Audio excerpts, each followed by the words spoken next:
Komið þið sæl. Ég heiti Freyja Eimsland og varamanneskja í stjórn ME-félags Íslands. Eins og geta má, þá ég hrjáð af ME. Því miður það svo að sökum eigin heilsuleysis, þá get ég ekki verið með ykkur í sal og sökum tæknilegra takmarkana þá þetta ávarp tekið upp fyrirfram.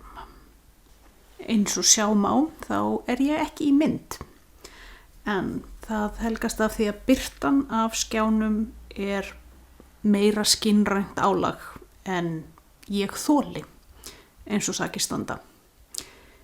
Þess í stað fáið þið að sjá það sem blasir við mér. Útsýnið frekar fábreytilegt, eins og öll mín tilvera nú orðið. Það ef til vill tákgrænt en vissuleyti að jafnvel á þennan máta þá ég tilneydd til að vera ósýnileg. ME ólæknandi sjúkdómur. Við honum engin haldgóð meðferð. Við sem lifum með ME, við hverfum úr samfélaginu. Við hverfum úr vinnu, úr vinahópum, úr fjölskyldum, úr eigin tilveru. Við verðum ósýnileg. Sjúkdómseinkenni ME eru fjölmörg og sjúkdómsbyrðin talin þyngri en við flesta þá alvarlegu sjúkdóma sem við almennt teljum vera óbærilega þunga. Oft talað að þreyta hrjái ME sjúklinga, en þreyta orð sem með öllu óviðeigandi þegar talaði með mig. Það gjörsamlega yfirþyrmandi magnleysi sem ME sjúklingar lifa við. Það jafn skylt hversdagslegri þreytu og fílstarfur skyldur músarunga. Þetta magnleysi kemur til af mjög djúpri rót. Þau kerfi í líkamanum sem sjáum að vinna orku úr fæðunni og koma henni yfir á orkugjaldmiðil líkamanns. Þessi kerfi ná ekki að vinna sem skyldi. Allt það sem líkaminn þarf að gera krefst orku. Hvort sem það að hreyfa sig, hugsa, tjá sig, upplifa tilfinningar, henda reiður á umhverfinu eða hreinlega bara vera til. Allt krefst það orku. Og í ME þessi orka hreinlega ekki til staðar. Það skiptir engu máli hversu mikið eða lítið borðað. Orkan, hún eykst ekki. Líkaminn fastur í því ástandi að vera alltaf með tóman tank.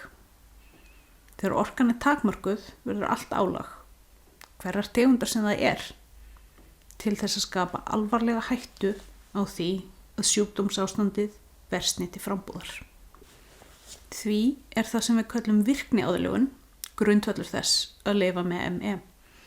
Í stuttumáli sagt felst hún í því að gera aldrei nema í allra hæsta lagi helming af því sem við gætum þolað að gera. Virkniaðlögun gengur þvert á allar okkar eðlilegu hvatir. Hún felst í því að neita sér flest það sem veitir lífs ánægju. Hreinlega af því að það yrði okkur ofviða. Meiri hluti ME sjúklinga með öllu ófærum vinnu. Umtalsverður hluti ófærum sjálfsbjörg. Þau sem ná að vinna hafa oft ekki nokkra orku aflögu til annars sem hvíldar utan vinnutíma. Og það álag að vera í vinnu veldur því ofta sjúkdómurum versnar til muna og fólk verður enn örkumlaðra og hættir að geta unnið. Í ofanálag við magnleysið raskast flest annað líka. Svefn hættir að gera gagn. Fólk með ME vaknar upp enn meira úrvinda heldur en þegar það fór að sofa. Ef það næri yfir höfuð að sofa. Magnleysinu fylgja verkir sem að verkjalyf slá ekki á. Þetta ekki hefðbundni verkir, heldur það örmögnunin og orkuleysið sem eru sár. Ónæmiskerfið, það er úr lagi gengið. Hver einasta sýking getur valdið því að ástandi versni varanlega. Líðanin á skástu dögunum er eins og þegar heilbrigt fólk upplifir verstu daga flensu. Eða eins og ef líkaminn sé að heyja baráttu við eitrun. Allan daginn, alla daga, ævina á enda. Allt áreiti getur orðið að nístandi kvölum, af því að orkan til að vinna úr því er ekki til staðar. Lágvær málrúmur sker í eyru. Dauf birta, blindandi og horfa rakleitt í sólu. Minnsta lykt þrúandi. Kyrrlát nærvera annarra manneskju, jafn yfir þyrmandi og diskotek á fullum spöna. Tilvera með ME verður mjög oft tæplega verð þess að vera kölluð tilvera. Engu á síður eru lífslíkur ME sjúklinga almennt ekki skertar með við jafnaldra, að því gefna að fólk falli ekki fyrir eigin hendi. Eftir þessar lýsingar mætti halda að fagaðilar hnýtu hver annan þveran í ákafa að reyna að skilja hvað í ósköpunum getur valdið svona mikilli röskun á virkni líkamanns. Það að svara þeirri spurningu væri gífurlegur þekkingarsigur. En einhverju hluta vegna er ME einn þeirra sjúkdóma sem teljast til vanræktra sjúkdóma, því sem næst ekkert rannsakaður og algjörlega án þess að hnitmiðaðir meðferðir við honum hafi verið þróaðar. Því miður kemur það ekki á óvart. Eins og geta má sér til af þema málþingsins, þá er ME sjúkdómur sem hrjáir konur öðrum fremur. Enn fremur virðast vera hlutfallslega meiri líkur á því að skynsegin og hinsegin fólk þrói ME með sér. Allt saman þjóðfélagshópar sem gjarnan verða hornreka þegar kemur að því að upplifanir þeirra séu teknar alvarlega.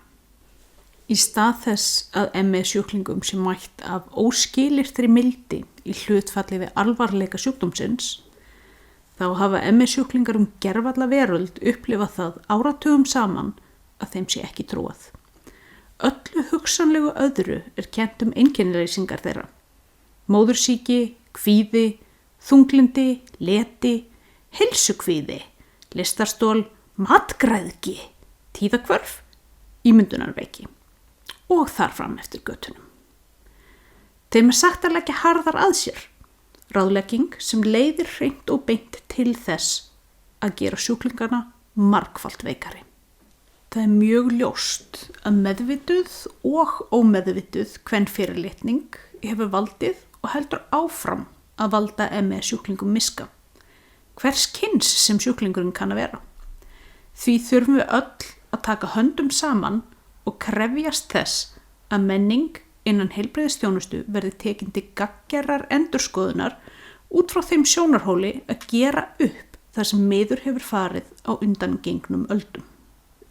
Að lokum vil ég benda öllum á sem hafa grun ME einkenni hjá sér sjálfum eða einhverjum nákomnum, sama hversu væg þau kunna að vera, að kynna sér fyrst af öllu virkni aðlögun og því næst að fá lækni til að senda tilvísun á Akureyraklíníkina til að fá mat á því hvort ME gæti verið að ræða.